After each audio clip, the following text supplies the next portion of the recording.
आइए आपको ले चलते हैं राज्य छत्तीसगढ़ में जिला राजनांदगांव के एक ग्रामीण अंचल में, जहां इस समय एक विवाह का आयोजन है। क्यों न हम भी इस विवाह उत्सव में शामिल हो जाएं?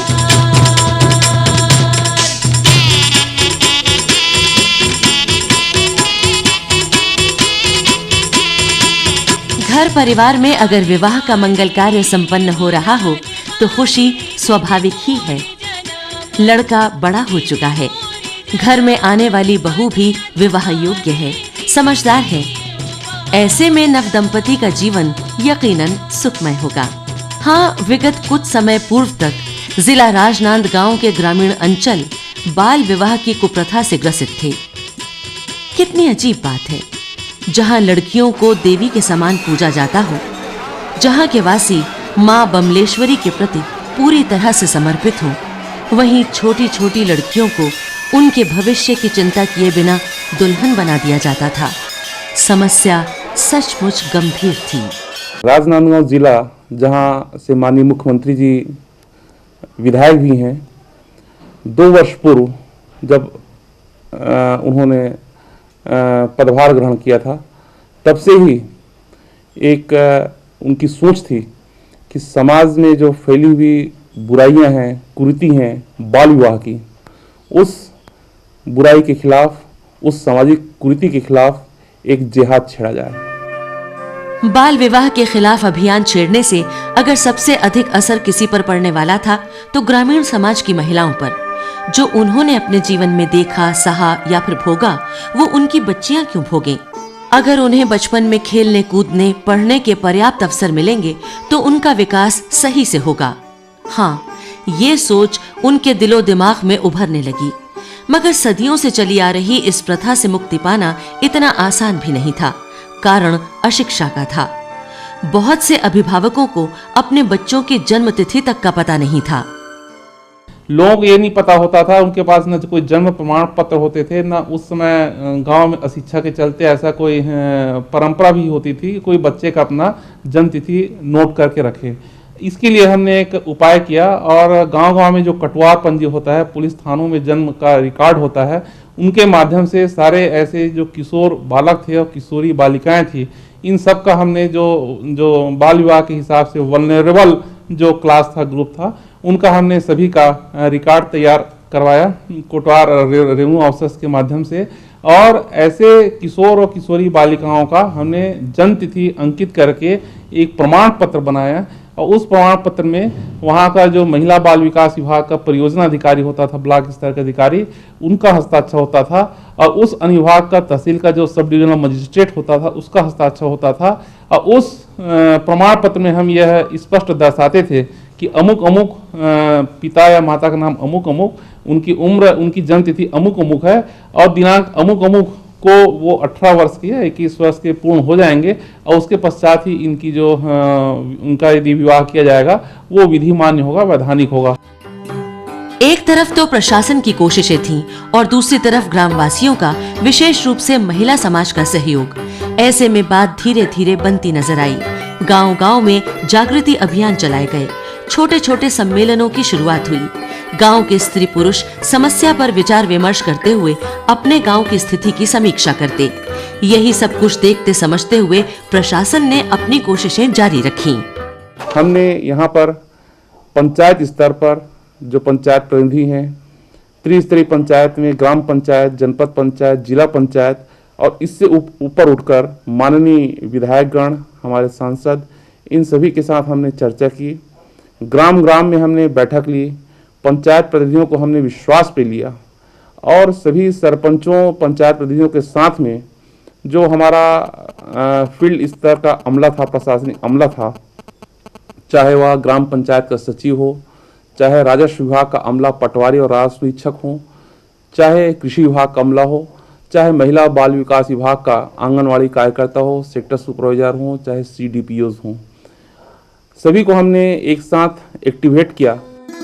और इन कोशिशों का नतीजा ये हुआ कि राजनांद जिले के गांव-गांव में बदलाव की विचारधारा करवटें लेने लगी। हमने एक अपनी व्यू रचना बनाई। हमने ये निर्णय लिया कि यदि बाल विवाह को प्रभावशाली तरीके से समाप्त करना है, इस सामाजिक बुराई को जड़ से यदि इसका उन्मूलन करना है, इसकी जड़ पर प्रहार करना है, तो यह आवश्यक होगा कि इसकी शिकार जो लड़कियां हैं उसको हम सामने लाएं, उसको उसकी जो प्रहार क्षमता है उसको हम बढ़ाएं, उसको हम कहें कि ये जो तुम्हारे साथ में अन्याय हो रहा है, इसको जब तक आप खुद अस्वीकार नहीं करोगे, समाज में इसके खिलाफ अपना आवाज नहीं रखोगे, तब तक ये इसको रोकना, बाहरी ताकत के द्वारा इसको रोका जाना असंभव है।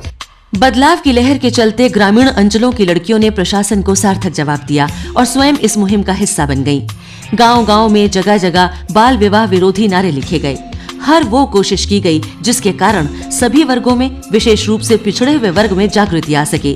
बाल विवाह विरोधी अभियान को लेकर ग्रामीण समाज एक हो सके। हाँ, ऐसे में समाज सेवी संस्थाओं ने भी इस महायज्ञ में अपनी अहम आहुति दी। आज हम लोग बाल विवाह रोकथाम का अभियान चलाने के लिए यहाँ इकट्ठे हुए हैं। 4 चवन्नी तेल में, 4 चवन्नी तेल में, बाल विवाह कराने वाला जेल में, बाल विवाह कराने वाला जेल में। सुनो किशोरी बहना, 18 से पहले शादी मत करना।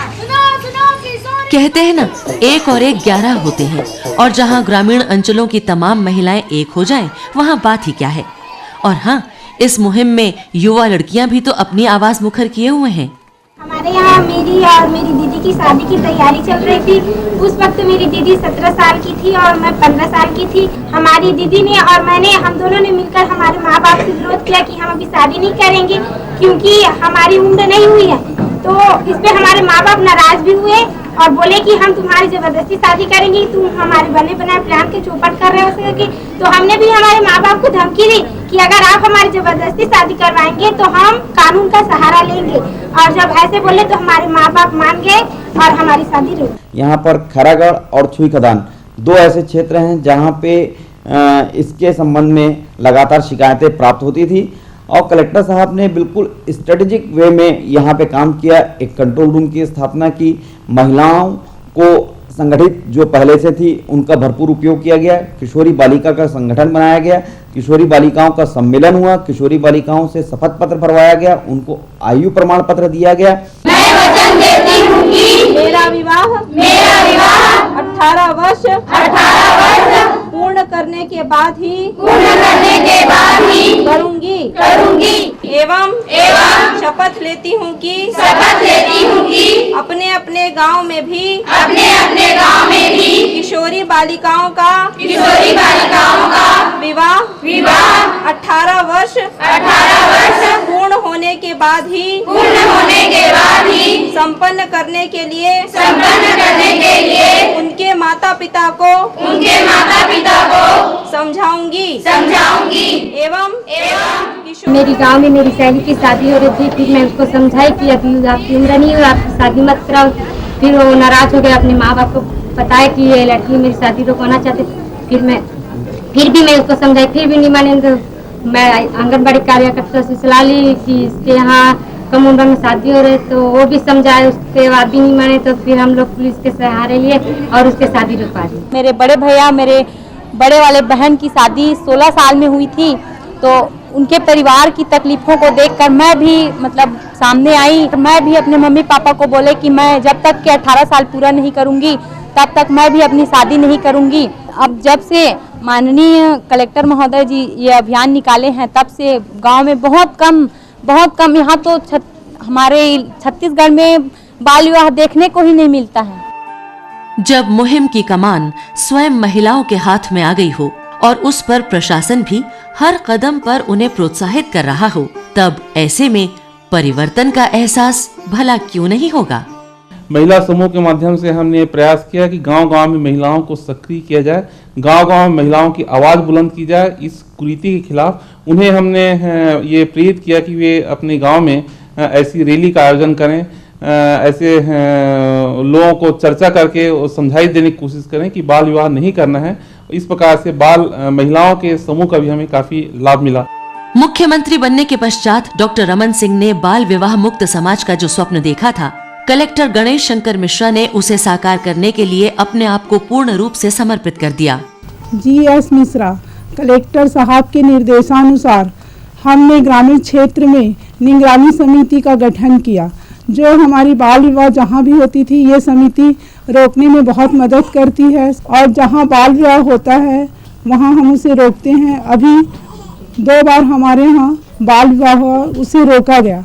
आपस में बैठक करते हैं और बैठक में चर्चा करते हैं कि लड़कियों का विवाह 18 साल से कम उम्र में नहीं करना चाहिए और लड़के के विवाह 21 साल के उम्र के बाद ही करना चाहिए। ऐसे हम लोग पूरा महिलाओं में यह चर्चा करते हैं, और चर्चा करने के बाद हाँ जहाँ गांव में भी होता है तो हम रैली के माध्यम भी निकालते हैं उस गांव में, और किशोरी बालिका को साथ में भी लेकर जाते हैं और पूरा बाल विवाह का रोकथाम करते हैं। इस प्रकार की जब भी सूचनाएं जिला प्रशासन को प्राप्त हो तो ये आवश्यक था कि जिला प्रशासन के स्तर पर ऐसे सूचना के प्राप्त होते ही तत्काल कार्रवाई की जाए, त्वरित कार्रवाई की जाए।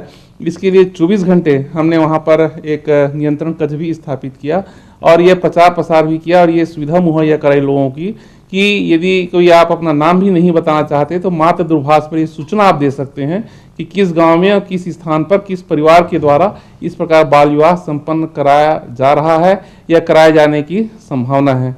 ऐसे सूचनाओं पर भी हमने जो है जिला स्तर पर एक जो निगरानी समिति था उसको हम तुरंत वहाँ पे ऐसे स्थानों पर भेजते थे और ऐसे बाल विवाह को रोकने की कार्यवाही समझाइश के द्वारा हम करते थे। ये सारी जो व्यूह रचना बनाई गई थी वह राजनांदगांव पैटर्न के नाम से प्रसारित हुई। राजनांदगांव पैटर्न बाल विवाह की इस कुप्रथा को लेकर एक ऐसा अभियान था जो देखते ही देखते सभी के विचारों में शामिल हो गया। कलेक्टर महोदय के बातों का बहुत अच्छा परिणाम सामने आया है। जो लोग इसका विरोध करते थे कम से कम इस पर विचार करने के लिए एक तरह से बाध्य हो गए हैं, क्योंकि समाज ही इसका एक तरह से प्रतिकार करता है, विरोध करता है। तो निश्चित रूप से जो बाल विवाह के पक्षधर थे उनमें भी अब जागरूकता आने लगी है और वो अब विरोध नहीं करते हैं बल्कि सहयोग देते हैं। बाल विवाह के विरोध में ग्रामीण अंचलों में जो आवाजें मुखर हो रही थीं, वो किसी दबाव का नतीजा नहीं थी। विशेष रूप से लड़कियां, युवतियां, महिलाएं तो इस मुहिम का अभिन्न अंग बन गई थीं। ऐसा यकीनन किसी दबाव के चलते संभव भी नहीं था। निश्चित रूप से बाल विवाह एक बहुत ही नाजुक मसला है, नाजुक विषय है, एक सामाजिक विषय है, सामाजिक समस्या है और पुलिस की जोर से, डंडे की जोर से, कानून के माध्यम से इस मर्ज का इलाज करना संभव नहीं है। इसको हमें काफ़ी सोच समझकर इसका निराकरण करना होता है। लेकिन मुझे खुशी है, यह करने में मुझे गौरव का भी अनुभव होता है। मैं पूरी जिम्मेदारी के साथ आज यह कह रहा हूँ राजनांदगांव कलेक्टर के नाते कि मेरे जिले में पिछले जब से हमने ये अभियान प्रारंभ किया है 500 से अधिक बाल विवाह रोके हैं। एक भी बाल विवाह मेरे जिले में आज नहीं हुआ है और जब तक मैं यहाँ पर जिले में कलेक्टर पद पर रहूंगा मुझे पूरा विश्वास है कि इस कुरीति को रोक पाने में पूरी तरह सफल रहूंगा।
राजनांदगांव के ग्रामीण अंचलों से गुजरते हुए अब जब भी आपको विवाह का मंगल गान सुनाई पड़े तो वर वधू को अपना आशीर्वाद देने के लिए कुछ समय जरूर निकालिएगा। यकीन कीजिए अब यहाँ बाल विवाह की प्रथा पर पूर्ण विराम लग चुका है।